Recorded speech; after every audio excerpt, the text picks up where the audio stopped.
Running it back to the back to the back to the bank today. Running it back to the back to the back to the bank today. Running it back to the back to the back to the bank today. Running it back to the back to the back to the back to the back. Running it back to the bank today. Baby, I feel it relaxed today. Gotta go try to relax today. Whoa, whoa. Gotta fill out all my apps today. Cry from my... Welcome to the DMV's Vibe Podcast. I am Miss Pink. And I feel the swagger. And I know y'all probably missed us last week. We weren't here due to technical difficulties. But we do want to start the show off with our special announcement.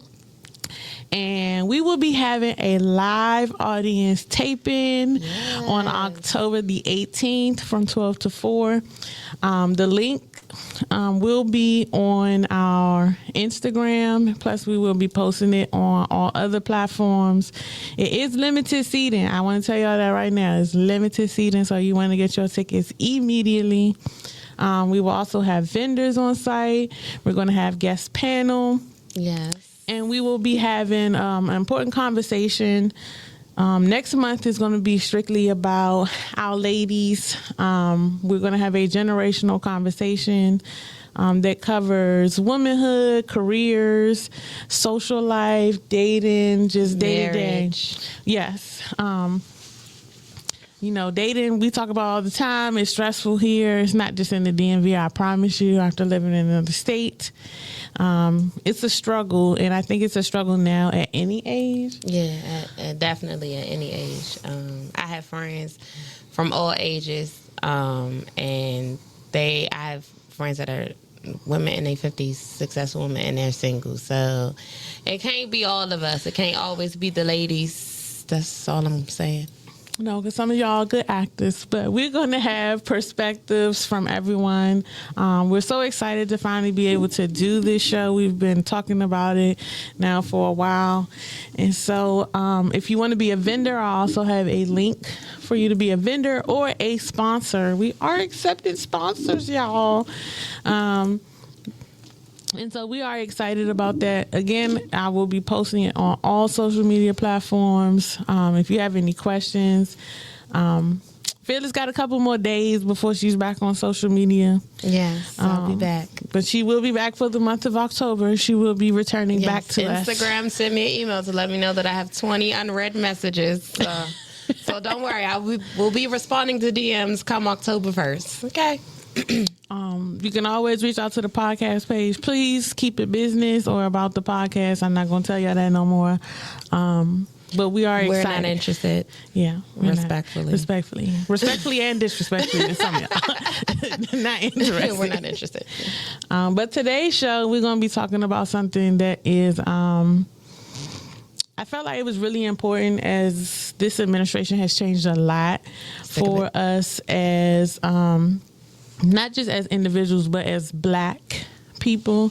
It has changed a lot for us because they're essentially trying to erase all of our history as far as removing things out of our museums and trying to make it seem like it was not that bad or trying to make it too long like ago. Slavery wasn't as bad as it really was. And it's ultimately, to me, it's just that the Euros that came over here, the whites, are trying to portray themselves as like these great people, and you were not. Let's just keep it a buck. And like I explained to my students, is that a lot of the things that we have gotten the rights, it has not been that long ago. There are people who are still alive who lived through segregation, who lived through all of those things.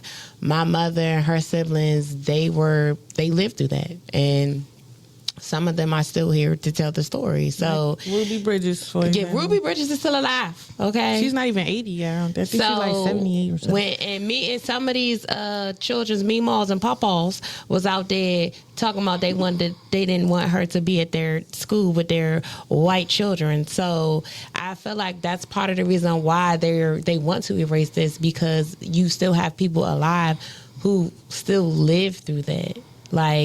But this is a part of the history of this country.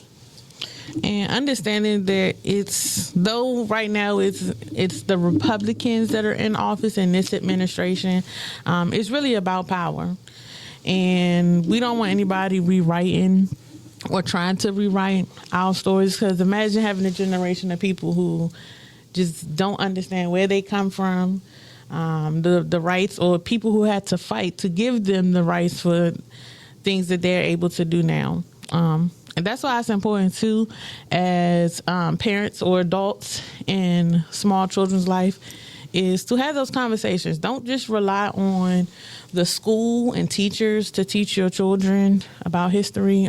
Please do your due diligence. Mm-hmm. So we're going to be talking about that today.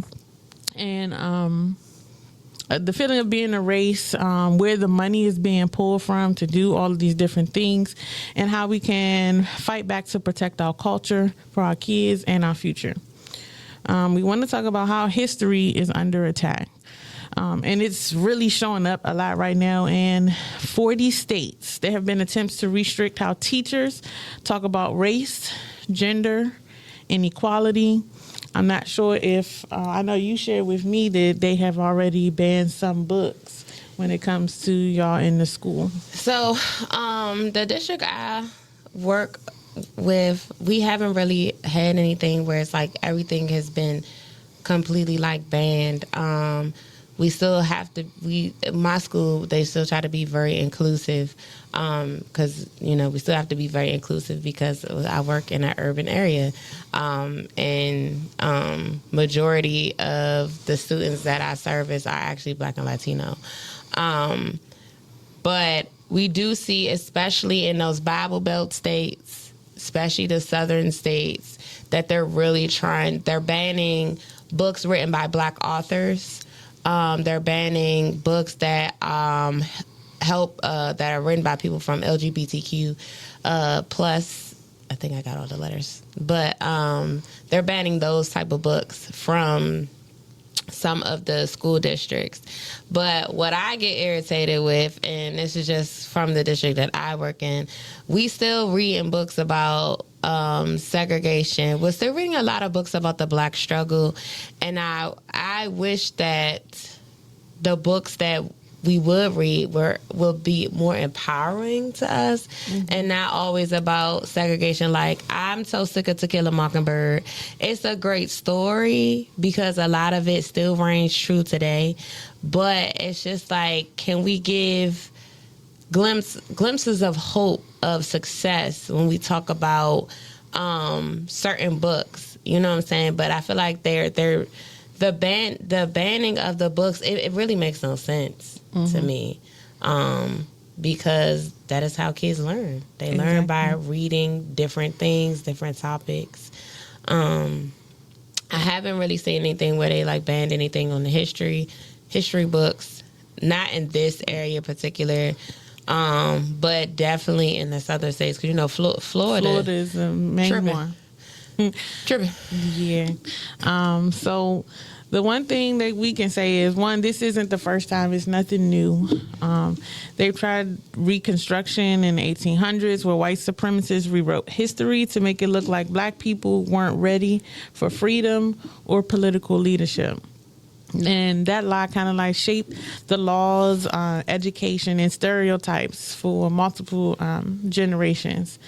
And as I stated, we don't want to have children or a generation behind us, because they never learned about racism or segregation or any type of resistance, that they'll believe that it doesn't exist, when we can all see it clear as day. When it definitely still exists in schools, and we know that racism is a learned behavior. Mm-hmm. So to have an administration to basically feel like that it doesn't exist, but they're literally racist, like outright racist, because you see the things that they're doing to the people in this country.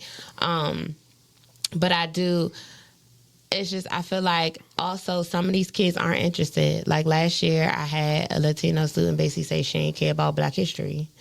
And now the petty in me wanted to be like, well, if it wasn't for us, you wouldn't even have some of the stuff that you have in this country. But I didn't do that. She's a child, so I didn't want to. We're not matching energy. Shout out to Tony Lee.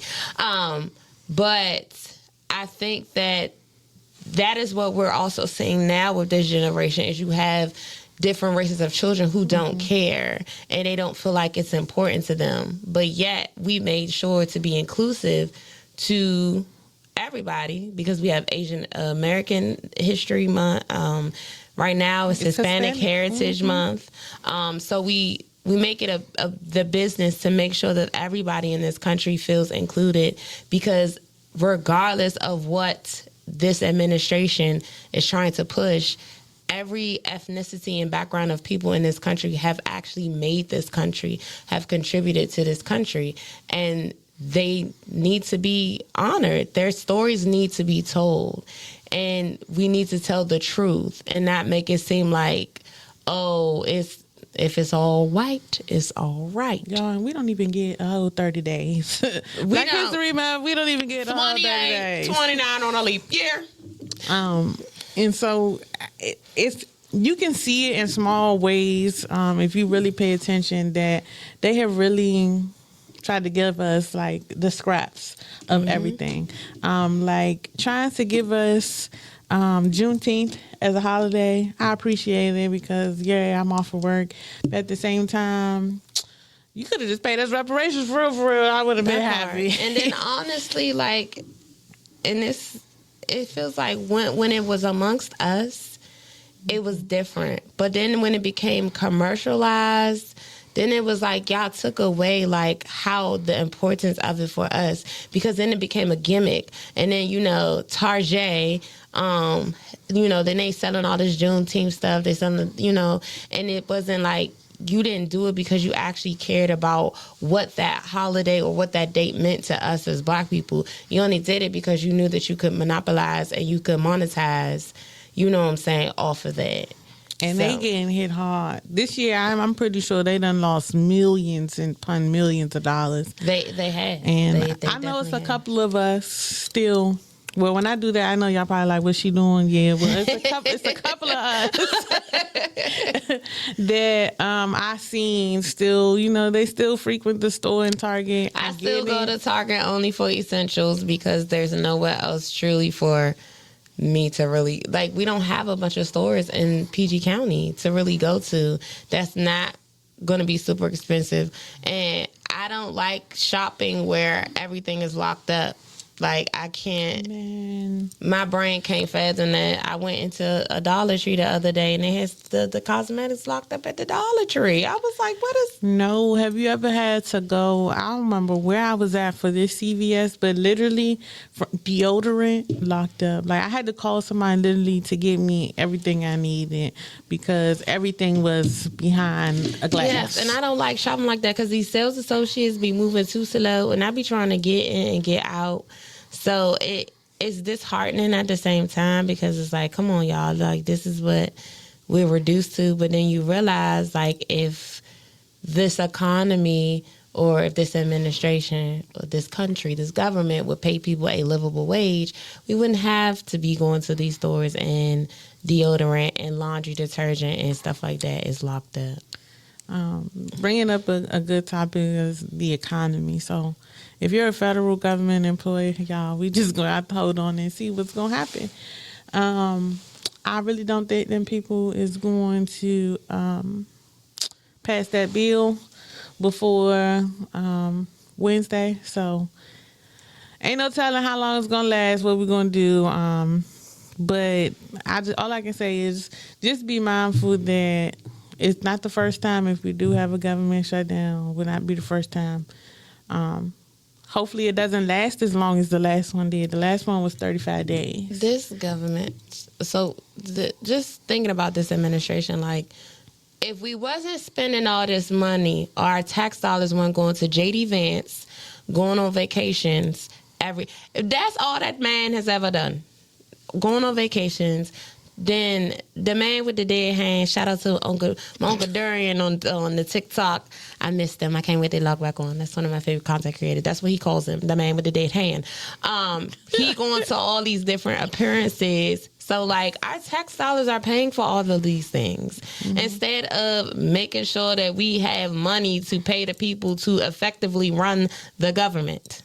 And then you got senators sitting in seats for states that they don't think that it's really going to affect their state. I can't remember what state they said that man was from, but he didn't take it serious. He said he doesn't have that many federal workers that live in his state, and the report came out that was a lie. That state houses 42,000 federal government workers, so a government shutdown could definitely affect that state just as well as other states.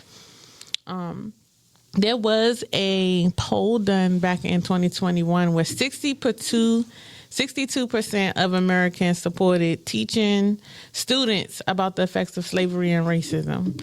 Now, while I understand, I think it should be taught or structured a little bit differently, where it doesn't sound so depressing, where it tries to evoke maybe children to be, upset or try to treat other races a certain way. I do think it needs to be taught hand in hand with something that is uplifting.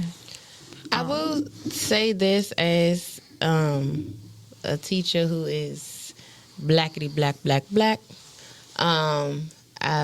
My old school that I worked at, they used to call me Sister Soldier because I'm really. and I feel like I'm Sister Soldier finna come out this school year too. But I think the reality of it is history is not pretty. Like America's history, truly, it's not pretty. We cannot put a bow on it. We can't wrap it up in a pretty wrapping and make it sound so pretty and so nice because it wasn't. Mm-hmm. And I'm that teacher that's going to keep it a buck with the kids. You know what I'm saying? I'm going to tell them what really happened, what was going on, like what was slavery about, why did it happen? You know what I'm saying? Even down to 17 of our sitting presidents had slaves. Okay? But they don't want to talk about that. So and when we talk about racism and stuff like that, again, it's a learned behavior. And so, yes, when you're talking about the history of it, I do tell them all of the white people that in our history, they all weren't bad. We had abolitionists, we had white people that were our allies that were, on the right side of freedom. So I do explain those things too, but I think we really have to tell the kids the real truth. And yes, and then even with some of the books and stuff that we read, we let them know it's sensitive content in these books. And I teach middle school. So there is sensitive content in some of the stories that we read because there are subjects about abortion. Right now we're doing A Raisin in the Sun. And if y'all are familiar with that book, y'all know Ruth, the wife of Walter, she goes and has an abortion, but she goes to... Y'all know back in the day, they used to go to somebody's house and somebody used to, y'all say, if you've seen For Color Girls, you know what I'm talking about. And that's how they used to do the abortions. So, and then in To Kill a Mockingbird, I think his name was Tom Robinson. No, that was the dog name. But the black man was accused of raping a white girl. So, these are things that this is what these kids are reading. So, surprise, surprise.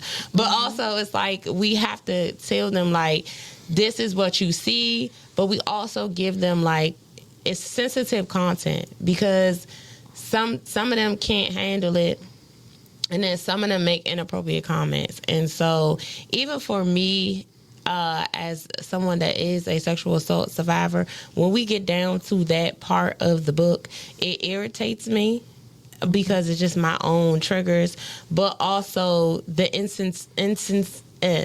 how insensitive that the children are when it comes to that stuff. So when it comes to our history, we really have to hone in on them learning to be empathetic and have some sensitivity to what we are telling them, but we got to give them the truth. Like, you got to give them the real. And understand that it could be you. It might not have been you, but it could be. It could be you. It could have been your mom. It could have been your grandparent, cousin, auntie, uncle, whoever.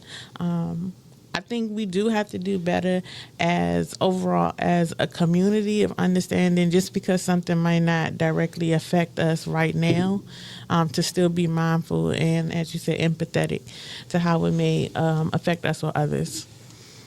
One of the big things also tied into what this administration is doing is stripping away resources. So that kind of goes hand in hand with understanding our past and our history, and understanding that why the margins have changed. You know, they always saying everybody has the same 24 hours and the same opportunities. Yes, but there's also instances where if you come from a family that had money, a lot of them can just pay to get degrees. They don't even have to ever attend the school for a whole 4 years to get a degree. You have some people who are paying the colleges so that they can even attend the school. They're making a large size donations, which we see in a lot of movies. There are a lot of things that they put in movies that they try to say, oh, it's just a movie. It's not. Those things happen every single day. When we look at school funding, healthcare access, and even cultural programming, we're seeing budgets slashed in ways that hurt Black and marginalized communities the most. Education funding.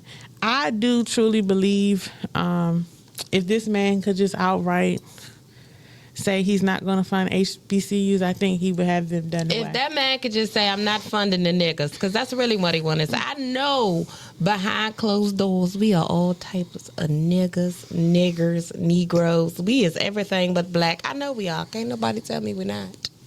And it says HBCUs have been underfunded by at least $12 billion over the last 30 years. $12 billion. It makes me think about when Deion Sanders was coaching, I can't remember what school it was. Yeah, and then also the man from Ed Reed. Just thinking about how underfunded the schools is, how everything was run down. And the crazy part about it is tuition is not cheap. It's not cheap. So again, now we are underfunded, but however, I'm a rope in us, as my grandma said. Because when I was in school, I went to a HBCU for 2 years, okay? Our president was embezzling money, okay? And that wasn't the first school that he embezzled money from. So I'm going to say this. Black people, when we get into these positions and we get this money, you're hurting us when you embezzle the money that is supposed to be for our future, for our kids. So it's like, yes, we're underfunded, but yes, it's no reason why my freshman year of college, we built a $1 million clock tower in the middle of the university. Yes. For what? We all had, at that time, smartphones was out. We could see the time to get to class on time. We didn't need that. It was probably something else that we definitely probably needed versus that. So even with the underfunding, we have to learn how to make it work and make do too, even with that. And also, I just don't feel like these presidents and these CEOs of these schools should be getting paid all this money. Like, why do y'all need to get paid $2 and $3 million a year to do what? Because y'all not the ones that's in the trenches. Yeah, you're not teaching nobody. Right. All you're doing is overseeing. That's it. And making a couple of special announcements and appearances. I do want to say that, so it's not just in the schools. In 2023, at least 10 states moved to eliminate DEI. So we also know that was one of the things that was cut with this administration. But it affected public colleges, programs that support first-generation students, Black student unions, and cultural centers like community centers. The community-level resources include libraries. Libraries are losing funding in some states. And I do realize, because we are in a time where a lot of things are online and web based. I do feel like the most people I see in the library currently are small children that are not school age, because they have a lot of stuff for them. And every once in a while, you'll see a couple of adults. I haven't been to a library recently where I've seen anywhere from middle school to high school age really be in the library. Well, our kids, they go to the library because there's a library by my school, and I have taken my kids, to the library to do like different activities and stuff. So the kids do go to the library. Now, some of them going to the library for the wrong reason, because they want to fight versus they actually read a book. But we do have people utilize the library, especially in DC. I definitely do see some older adults that go to the library that may not have access to the internet or Wi-Fi at home. And then sometimes the homeless people, go in there during the day, I guess, to help, like, find jobs and stuff like that. So people are in the libraries, but the libraries they're still important, for us to have. I feel like we shouldn't get too far removed or be so comfortable and reliant on web-based books. I understand as adults, it makes it easier for us to be on the go with it, but also understanding, like, when you have small children, understanding the importance of reading an actual hardback book. These kids don't like to read, and then they're very irresponsible. Like, I have kids like, they're like, can you hold my novel for me? No, I'm not holding a book for you. You responsible. You got homework anyway. You're supposed to go home and read, and then you're supposed to bring it back to class. Like, I'm not holding your book for you. That's crazy. So along with libraries, you also have the community health centers that are closing.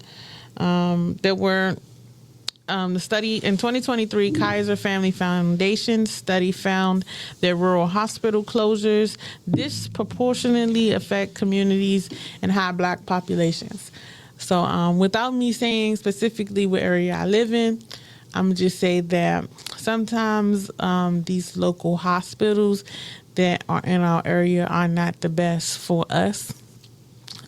You may have a couple of good doctors at a specific hospital, but that's definitely, there need to be more community-based programs for low-income families. I know we talk about how important it is to take care of your health, not just physically, but mentally.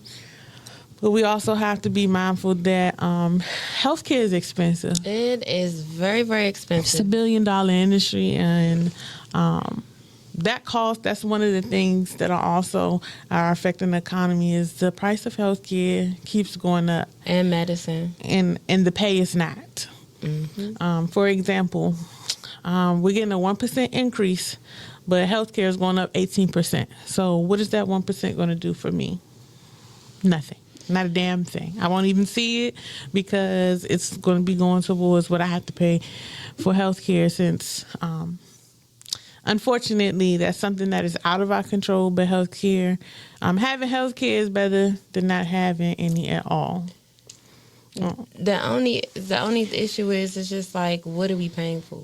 You know what I'm saying? Like, and even when it comes down to choosing healthcare, like, you really have to sit and see, what are you going to get? Because even the healthcare that I have, like, if I had the lower level option, the surgery that I had, I wouldn't even be able to have it. And so that's another issue that we have, is, like, yes, people have healthcare, but they still can't get the proper care that they need, because the health insurance is not going to pay for that. The health insurance doesn't cover this, or, like, you got to pay this a certain amount deductible, which I had to do before they would cover whatever. Like, it doesn't make sense to me, and I'm considered a federal government worker as well. I get they pick and choose when they want us to be federal, but so our insurance isn't bad, but it's just like, and we have options, but you got to make sure you find the right one for you. And then even talking about the hospitals, the rural hospitals that are closing as well, like, so this administration and the cuts that they have done to Medicare and Medicaid has really caused a lot of the rural hospitals and some of these clinics to shut down. And some of these red states that voted for this man, those are the ones that are affected the most. Because in the rural areas, you got to think about it, they don't have major hospitals. A lot of times they have small clinics. And then if it's something major to where they cannot service you at that small clinic, they either transporting you to the major hospital or they're flying you to the hospital. Like, there are parts of Virginia where my family is from. Like, if they can't service you in them little clinics, they're going to fly you out to like Fredericksburg or VCU or something like that to get to the hospital. But if you can't even make it to that clinic, you know what I'm saying? Like, that cuts your chances of life, or your chances of your life being preserved.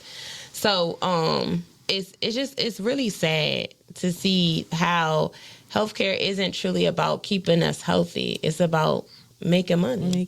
Definitely about making money. It's about making money. I don't understand why I have to pay y'all to test my blood, the amount that I have to pay. Like, even with me having health insurance, I had a $300 bill for labs of them just drawing my blood. And just imagine what someone who doesn't have insurance will have to pay. Yeah. Like, the amount is outrageous. Leading up to my procedure, I had to pay like almost $500 out of pocket for the stuff that... Now, one of the things was a requirement. Like, the insurance required you to do this, but you still had to pay. I still had to pay $200 out of pocket for something that you required me to do before I could actually have my full-blown procedure. That makes no sense. So... also, SNAP and child care subsidies have been cut back, even though food insecurity is rising. What they didn't tell y'all about federal government workers is that most of us have a median income. Like, most of us we're here on the totem pole, even though most people who work for federal government are doing something to serve the community. So the people who sit and do nothing, who are in the background, I don't like to say do nothing, but their job is not equal to the pay that they should be getting, is what I'm going to say. Is because if you're just in the shadows in the background telling other people what to do, you don't have to worry about being face to face or, any type of customer service, dealing with the community or anything. But y'all are getting all the money. It makes no damn sense. That's why you have a shortage in, especially like mental health workers, case workers, social workers, even in teachers. Now, I will say my district pays well, hallelujah. But I don't feel it because I don't have kids. So the government is snatching money because, they really hate single people with no kids in America. Why y'all hate us so bad? First of all, why y'all think we want to constantly take care of people's kids all the time? That's my biggest thing. Like, I don't mind help funding the schools and stuff, but as an educator, I feel like I need some type of tax relief because essentially, like, y'all snatching my money to put it back into the school or give it right back to us as in our salary, but then you taxing it. Like, I feel like y'all double dipping, but that's a whole nother story for a whole nother day. But I ain't allowed to talk about that topic of taxes, so. but when we talk about like food insecurity, my biggest issue that I have even with SNAP is the healthy options are not what should be rarely available. You know what I'm saying? Like, a lot of, especially in our neighborhoods, in our Black communities, we don't have a lot of grocery stores. You know what I'm saying? And in the grocery stores that we do have, a lot of them, like, you can get all the processed food, oh, you can get 10 of these for $1. You know what I'm saying? This is 3 for $6, but it's not healthy. It costs so much in America just to eat healthy food. It's no reason why a salad from Wendy's is $10, but you can get a 4 for $4. Make that make sense. $12 at Chick-fil-A. Yes, I went and got a carb salad and a half and half, and I always get a cup of mac and cheese. Don't judge me. Small cup. And that was $17. And I'm just sitting here like, dang, I should have just went to the store and bought the ingredients to make my salad myself. And still probably would have had some money left. Right, exactly. So it's just like when we talk about the food insecurities, like, it's because people are not, first of all, they're not buying what they should. I'm glad they cut out like shrimp and crab legs and stuff like that, because no shade, but some people was eating better than me on food stamps, and I get up and I work hard every day for my coin. Okay. During the pandemic, I worked for social services, and all I'm gonna say is the amount of money that Anne Arundel County recipients were getting, unmatched. And I'm pretty sure they was out here selling food boils and some more with their food stamps, because we're talking about there were some households getting over $1,100 for the month, which in retrospect, you probably like, it doesn't sound like a lot, but when you have people who, y'all not going nowhere, it was the pandemic. That part. Y'all not going nowhere. So what are y'all stocking up on? Like, I'm for sure all them people that was selling plates, they was getting food stamps. Had to. And I ain't gonna lie, if I had food stamps right now, I'd be happy as hell. Listen, groceries is high as hell. Groceries is high, and I've gotten to the point now where I literally go to the store the day that I'm going to cook a meal. So, like, if I, depending on, so I do meal prep, but then sometimes, like, I'll be like, I want this. So I literally just go to the store and get it that same day and then go home and cook it after work. Because, stuff, when you are it's just a single person, because of my dad, so I cook for me and my dad, but my dad don't always eat everything that I like to eat. But it's just like you throw away a lot of food because you overcook sometimes, and then I'm the type of person after about 2 or 3 days, I'm over it because I'm eating it for lunch and dinner. So then it's like, all right, I don't want this no more. Then I put stuff in the freezer and then I forget it's in there. So waste a lot of money. You waste a lot of money. Like, I really be getting mad. Like, I really just be throwing a lot of stuff in the trash. And then fruits and vegetables, like bad kale lasts 2 days. So you better hurry up and eat it, because everything goes bad so fast. Vegetables, everything go bad so fast, and I'm just like, why? Like, what are we really eating? Because it makes me think about back in the day when people was growing their own stuff. Like, they had to get stuff that lasted, and that stuff would last them throughout the winter and all this other stuff. And I'm just like, we have more technology to store things better, but they still go bad real fast. And so, then again, that goes back to when we talk about the grocery stores in some of these black communities, they don't have them. And then also, it makes me think about the Walmart that used to be, I can't remember what street it was on. Was it 8th Street? It was some Walmart. They ended up closing because people was going in there stealing. And then that's another thing. Like, if we pay people a livable wage, then they would be able to go to the grocery store. They'd be able to buy these things. But you got to put the livable wages in place, and you got to put these grocery stores in these neighborhoods. Because now, when the store closes, because people keep stealing out of it, now they got to go further out to get groceries. You know what I'm saying? And some people ain't driving. People walking and Ubering and everything else. So I did this myself. When I moved from one city in PG County to another, I compared, because I was a avid Giant shopper. That was like one of my favorite grocery stores. Giant is high as hell. Yes, it has dramatically changed. So now I do go to Wegmans, even though I know Wegmans is a little bit high, but I want my fresher produce. The price difference from the two cities that I went in was drastically different. Yes, I noticed that years ago. And I'm gonna tell y'all right now, the one in Temple Hills, they is definitely doing some dirty work in the giant in Temple Hills because, one, I'm not saying that that's a poverty-driven city, but there's no reason why their food prices should be that drastically higher than the surrounding cities. I'm just gonna leave that there. I've noticed this a while ago. I mean, this actually has been going on for years because this is a conversation that I had with my mother. So my mother was an avid shoppers. Like Shoppers was her store. Mm-hmm. So it's a Shoppers in New Carrollton and it's a Shoppers in Largo. What they call it, Bowie. I don't know. How they change it? What's that over there?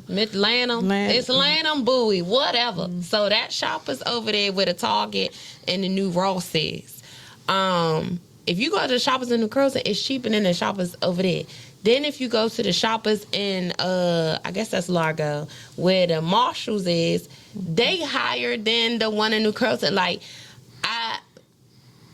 So basically what Pink is saying, it's been going on. Like certain areas, it costs, even the gas. Like why the Royal Farms down here higher than the Royal Farms on the other side of town? Like it doesn't make sense to me. Like, do y'all feel like because in that area you feel like people make more money in that area than y'all? Like, I just really want to know if it's a chain grocery store and y'all literally sell the same things. Why isn't there one set price? Why do y'all keep everybody changing the price and making the price whatever they want to make it? And I even go for Sam's Club. Like, I do it with the comparison with the gas. The Sam's Club in Laurel compared to the one in Waldorf, it's like a 60-cent difference when it comes to gas. And then the food product, I'm like, y'all sell the same shit. It doesn't make sense. The price gouging, like, at this point, I think we just all band together and complain.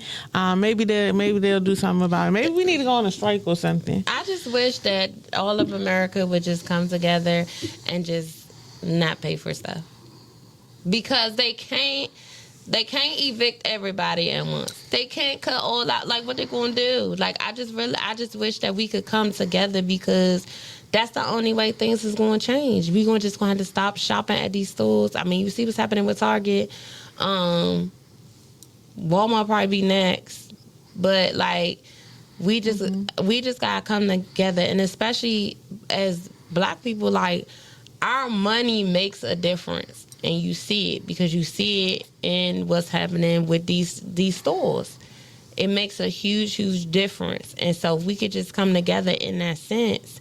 And then the people that's in these offices and these positions for our county, help Please.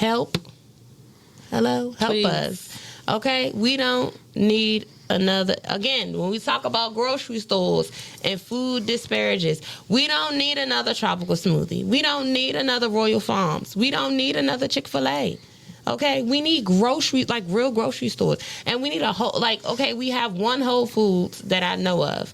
Okay, but you don't have, that's over there in College Park. So that's over where the college kids are. We don't have the Whole Foods in other places. Right.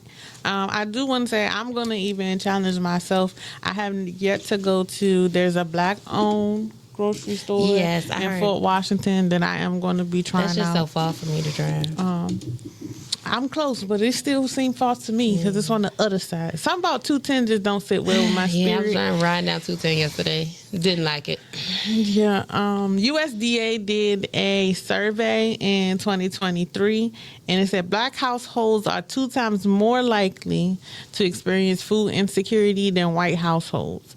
It just shows that cutting resources doesn't just save money; it deepens inequality. So we're going to be talking next about the culture.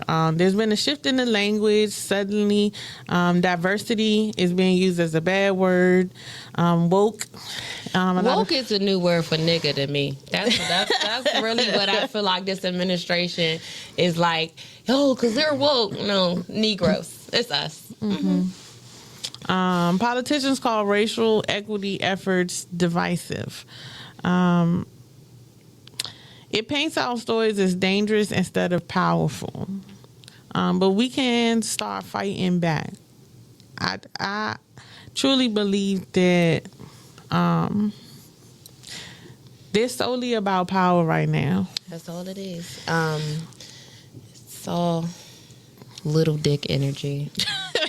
I'm sorry, it's no other way to put that. Like it really gives little dick energy.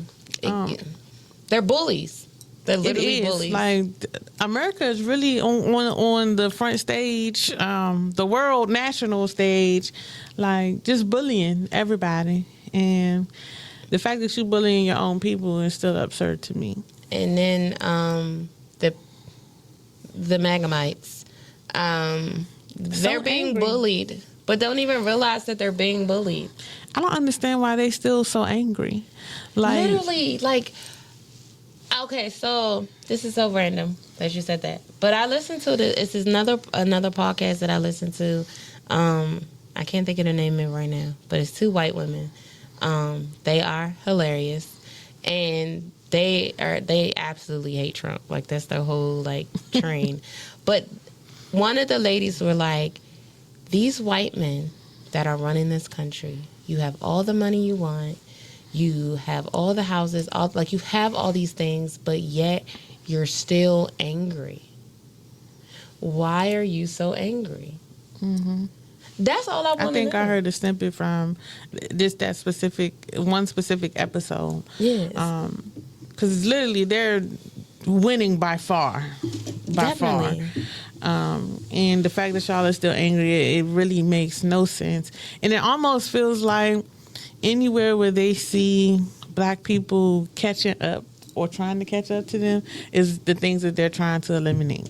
They keep raising the bar, and we keep working hard to get to the bar. And then once we get there, they raise it again. You know what I'm saying? Like, first it was, oh, you needed a high school diploma. Then it was like, oh, no, everybody needs a bachelor's. So now we all got bachelor's. Then it's like, oh, no, you need a master's. Well, now we all got masters. And now you see jobs that are trying to pay you pennies with a bachelor's or a master's degree. No. A master's means that I know what I'm talking about, that I'm a master of my subject. So pay me as such. But they always find ways to keep raising the bar. And what we see right now with this administration, this is what mediocre white men get you. This is literally a mediocre administration. This is what we have right now. Like, when you think about all the people that were fired, think about removing DEI.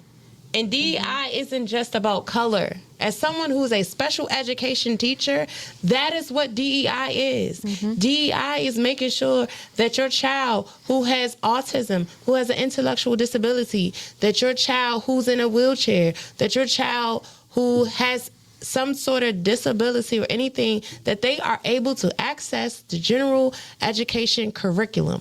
That is what DEI is. It isn't just about, making sure all the blacks have what they need, and is it just about the LGBTQ? It's just not just about them, because these are the things that they're going after. They're going after black men and women. Well, they always going after women. They're going after LGBTQ community. Those are the two things that they're going after. But DEI is not just about race and gender. And I think that's just not what they're getting. So this whole woke thing, like, y'all don't even make sense because y'all not using it correctly. Mm-hmm. Which really makes me mad, because DEI is the reason why I even have a job. Like, that's the point, is to make sure that everybody gets the services that they need when in school. So yes, sorry y'all ran over. No, but I saw a TikTok of, it was like, I want to say they said it was like 70 different black families that put money together to buy all this land and like start their own community. I wish I could remember what state it was in. But it's just really understanding that if we make our own resources and community and we really learn to stick together. I mean, we know that we tried to do it before in the past, and they've done everything to, as far as burning the neighborhoods down, and causing so much extra drama for us. It's For no reason. for absolutely no reason.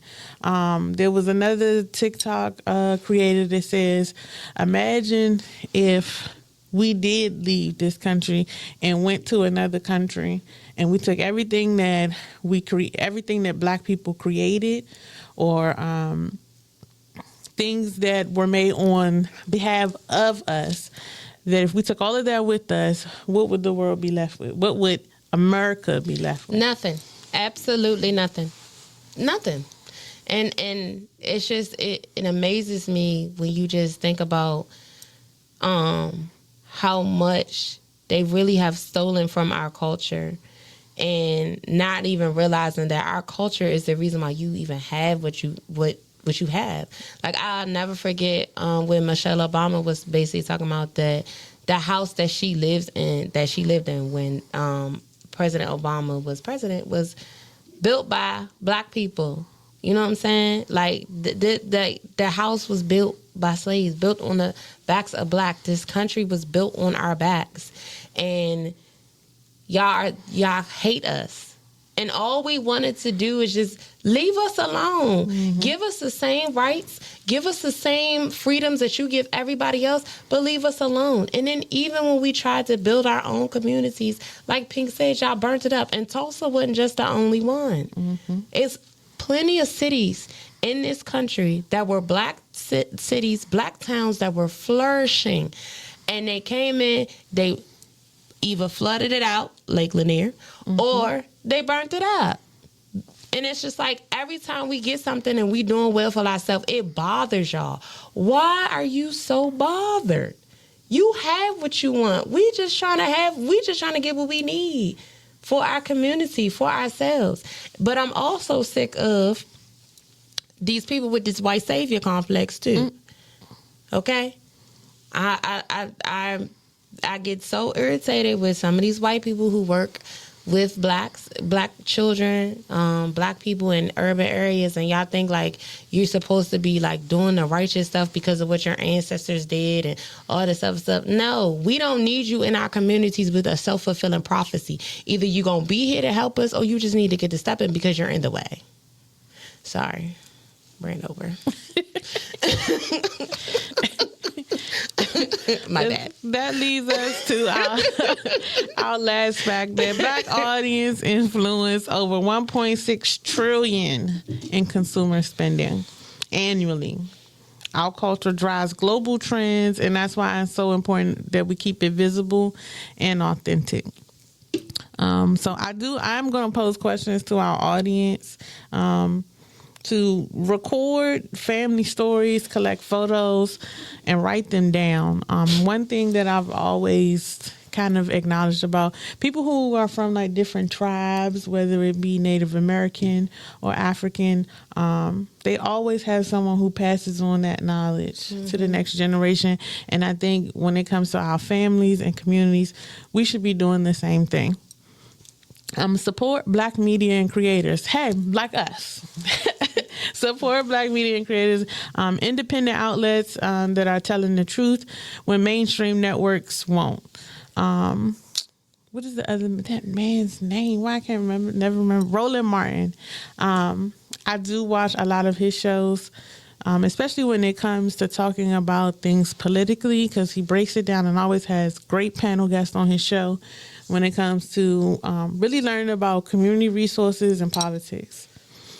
Showing up locally by going to school board meetings, voting in local elections. We talked about that with y'all before. How important, not just y'all presidents and y'all vice presidents, but you have the senators, the mayors, the governors, people in your local seats. We even had council member Reese on our show before for Glen Arden. Shout out to him. I see him all the time at the gym. I think he's going to be a good person to we have come back and do our generation. We also want donate or volunteer. That means supporting those local libraries, cultural centers, recreation centers, and mutual aid programs in your area. I would definitely say, parents, please show up to these schools. and ask questions. But don't show up trying to be mean. Don't show up trying to blame the teachers. Like, really show up to understand what's really going on in our schools. Because I think a lot of times y'all wait until it's too late or you wait until something happens. No, show up. Like, really show up. Really be involved. And please understand that I'm not a babysitter. I'm not a babysitter for 7.5 hours a day or 8 hours a day. No, like, show up. Come to those. Y'all really need to go to school board meetings. Like, for real. Y'all really need to find out the funding and what's truly going on in these schools. Because I promise you that, yes, we do get paid well, but a lot of our money still goes back into our schools, still go back into our students, because we're paying for stuff out of our pockets. So, yes, and paying attention to what's happening in your community. Just like before the casino MGM was put where it was put at, there was a vote that was taken. Not only was it something that was done locally in that community for that city, but it was also on our ballots when we voted for. I know a lot of y'all don't be voting, and y'all should be ashamed of yourself. Mm-hmm. But pay attention, because with everything that is happening around us and how many trees they keep knocking down to keep building these damn townhouses in Prince George's County. We don't need any more. We don't have any more room.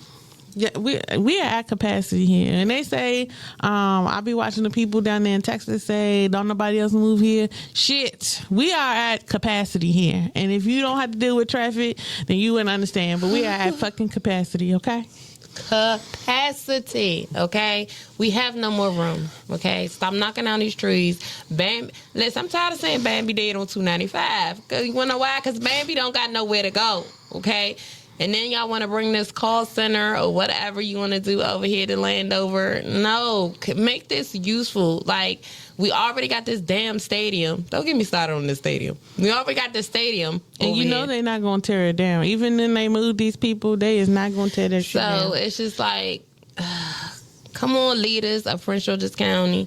Even though a couple of them, I didn't vote for you. I wanted you not to be where you are. But anywho, come on, man. We get it together. Get it together. We are the second richest black county in this country, but yet we are struggling in so many different aspects. Mm-hmm. So we really need to get it together. Yes. Our history is just something to be. It's not just something to be remembered. It's a roadmap for survival, and it really is. For our strength, mm-hmm. and understanding how to handle things, what our previous civil rights leaders did, how we can incorporate it and change the narrative and the conversation. Start showing up more, not just for ourselves, but for our communities. We are the culture, we are the history, and as long as we keep telling the truth, we cannot be erased. And the reality of it is, like, it's us. It's our history. And what we're going through right now, we've seen this before. And that's what's crazy, is not to the extreme where we're basically walking into a dictatorship, but just the racism, the disparages. Like, we've seen this before. And so we have to really come together. And I know that, those of us who, the 92 percenters, we have taken a rest. But it's almost like now it's hard to rest, because you really don't know what's coming next. Like, I swear, like, every day I wake up and I'm just like, what the man said now? Mm-hmm. What the government doing now? You know what I'm saying? So it's like we still try to have a sense of normalcy, but you still live with those anxieties every single day because you. It's disheartening to have to have our supposed leader of this free world talking badly about people who are sitting in other political seats, like Jasmine Crockett. because she is, not only is she talented, but she is very educated, very well spoken, and some of the words that have been said to her over the past week, I'm like, sis, we ready to fight for you. At this See, I point, we haven't ready been to on fight. social media, so I don't know what's been said. But I'm sure when I get back on Man, and start scrolling on the tickety talk again. basically, your president called her uneducated. He can't even spell uneducated. Yeah, that was the nicer version of what he said. But he basically called her uneducated. Then one of his followers, whoever Laura Loomers is, called her a black ghetto bitch. Yep. And that's what y'all think. Y'all think all of us are black ghetto bitches. That's really what y'all think. That's why I fight so hard every day with these brown babies that I work with, these black babies that I work with, to let them know that we are bigger than that. We like, you can be who you want to be, and they gonna always talk about you, but you gonna go against that stereotype. I had that conversation with some of my colleagues the other day. I said, because people think, because I got multicolored hair and long nails, that I'm this ghetto female until I open my mouth and y'all realize I got a master's plus. Play with somebody else, please. Thank you. Okay, rant over. And one thing I'll say about Fearless, like, not only is she educated and she's very well spoken, she's always herself. No matter where she is, she's always herself. I'm going to let Fearless go ahead and go first with our words of wisdom. With our words of wisdom for today, well, just this overall episode, I know this is slightly something different from us, because I know y'all like, oh, we don't really touch too much on politics and stuff. But I really think that now in this day and age that we really need to hone in on what's going on. I'm not saying to sit in front of the TV and sit in front of news alerts and CNN and MSNBC all day long, but really hone in and to see what is truly going on. But also take time to really learn your history. Take time, if you still have elders that are still alive, record them, talk to them, ask them questions. I will say that for me, I learned some of the history on my dad's side. Like, I am related to some amazing people, some dope people, some people who served in wars, World War II, Vietnam. My dad was in the military. On my dad's side of the family, heavy military. But I take pride in knowing, like, oh, that's my cousin that did that. You know, that, oh, I'm related to that person. So really take the time to learn your history. And as Black people, we really should take that time, because we are the people that we don't really know where we came from, but we know here in America, we know that we have lineage here. So take the time, talk to them, find out that history, learn those things. And I will say this for my words of wisdom. Me being off of the social media for as long as I had, it really made me realize that first of all, I'm not missing anything. And it allowed me to pick up other hobbies. Like, now I really do listen to other people's podcasts way more. Like, I have like 5 of my favorite ones that I listen to, and it allows me to kind of work on my craft, work on myself as a podcaster. So I will say, hone in, but also take some time to really disconnect. Like, this time I really disconnected. Really disconnect. Really start learning about yourself and reconnect with yourself. And I feel like for me, I'm coming out of this phase a better person, a different person, but in a positive way.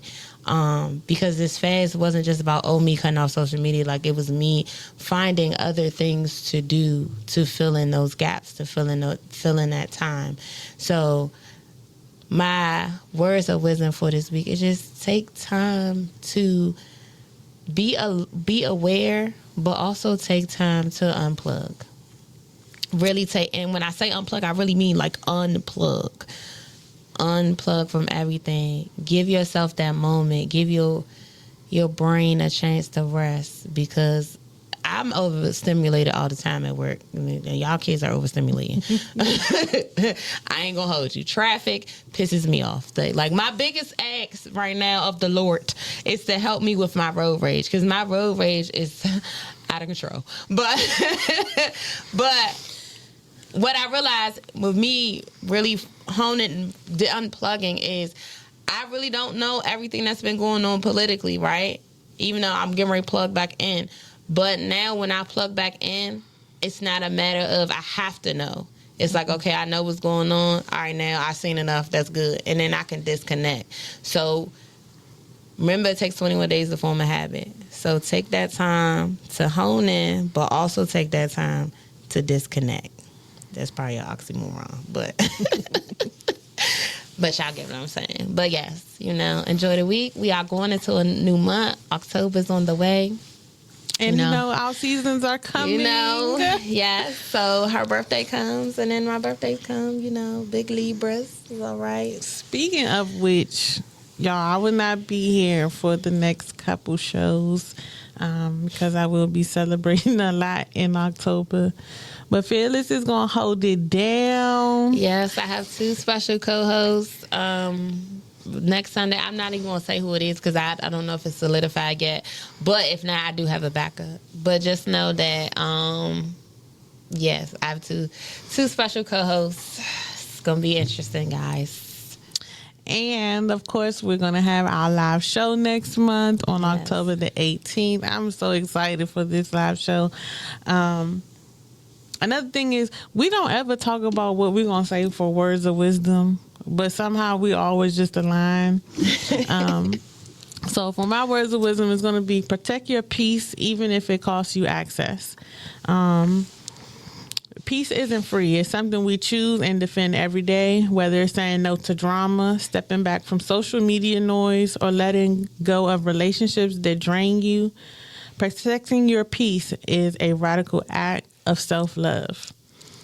I would say we started off September with saying this is your season to reset, make new boundaries, and clear out any type of emotional clutter.